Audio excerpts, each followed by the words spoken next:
آپ نے حضرت عمر سے فرمایا عمر تیرے زمانے میں ایک شخص آئے گا، اس کا نام ہوگا اویس، اس کا قبیلہ ہوگا مراد، اس کی شاخ ہوگی کرن، اس کا رنگ ہوگا کالا، قد ہوگا درمیانہ، اور ایک سفید نشان اس کے جسم پر ہوگا۔ جب وہ آئے تو تم اس سے دعا کرانا، علی تو بھی کرانا، عمر تو بھی کرانا، اور میں قسم کھا کے کہتا ہوں کہ اویس جیسوں سے دنیا بھر جائے تو عمر و علی کے ایک بدن کے بال کے برابر نہیں، لیکن اس کے ذریعے سے ایک پیغام آگے پہنچانا تھا۔ تو حضرت عمر اور حضرت علی حیران ہو کر دیکھنے لگے کہ ہمیں کہا جا رہا ہے کہ اویس سے دعا کروائیں، وہ ہم صحابی وہ تابعی۔ تو آپ نے فرمایا اس نے ماں کی ایسی خدمت کی ہے، جب وہ ہاتھ اٹھاتا ہے تو اللہ ہاتھ واپس خالی موڑتا ہی نہیں۔ یہ پیغام پہنچانا تھا کہ ماں باپ کے آگے جھکو۔ جس دیش میں آپ رہتے ہیں یہاں کام کی رفتار بہت تیز ہے، ماں باپ اگر موجود ہیں تو کم ہی کچھ نصیبوں والے ہیں جن کو کچھ اولاد کی خدمت ملتی ہے، ورنہ دیواروں کے ساتھ ہی زندگی گزر رہی ہوتی ہے۔ تو عمر رضی اللہ عنہ جب خلیفہ بنے تو ہر سال حج کرتے تھے، ہر سال ان کو ڈھونڈواتے۔ اب مجھے یہ نہیں پتا درمیان کے کوئی سال ہوں گے کہ ایک سال آپ نے حج پر سارے حاجی اکٹھے کر لیے، ایسے اپنے سامنے کا کھڑے ہو جاؤ بھائی، سب کھڑے کر لیے، کہنے لگے بیٹھ جاؤ سارے یمن والے کھڑے رہو، تو سارے بیٹھ گئے، یمنی کھڑے رہے، کہ سارے یمن والے بیٹھ جاؤ، قبیلہ مراد والے کھڑے رہو، تو سارے یمنی بیٹھ گئے، مراد والے کھڑے رہے۔ اس سال میں یمن گیا جماعت میں تو اویس کرنی کے گاؤں گیا، ان کی جگہ پیدا ہوئے، جو ان کا قبیلے کے لوگوں سے ملا، اس علاقے سے گزرا، دیکھا کہ اچھا یہاں وہ ہستی پیدا ہوئی تھی۔ خشک پہاڑ ہیں، بالکل خشک پہاڑ۔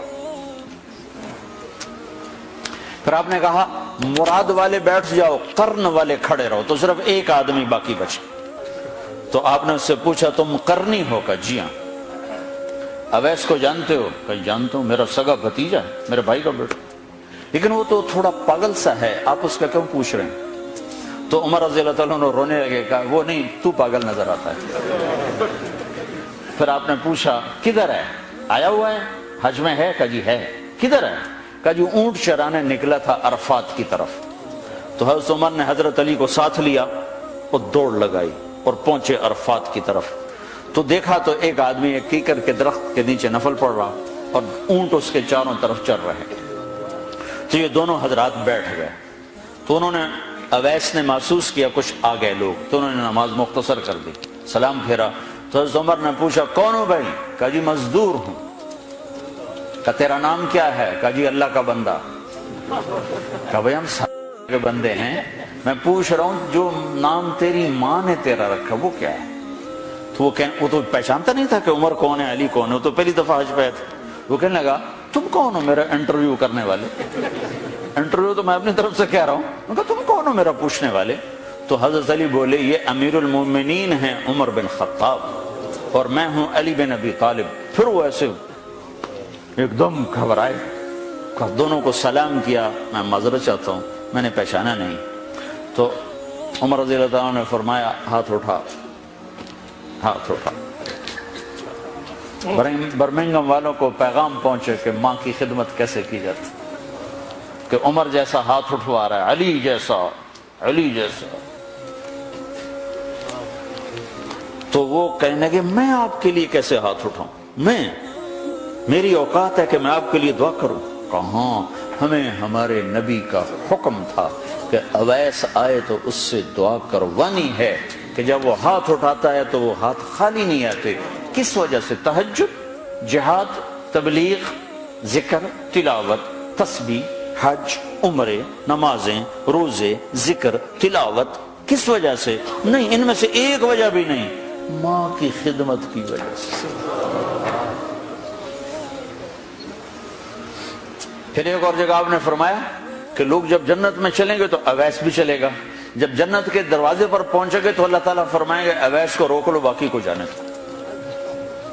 تو اویس گھبرا جائیں گے، کہیں گے یا اللہ مجھے کیوں روک لیا ہے؟ تو تو اللہ تعالیٰ فرمائیں گے ٹھہر جاؤ، جانے دو ان کو۔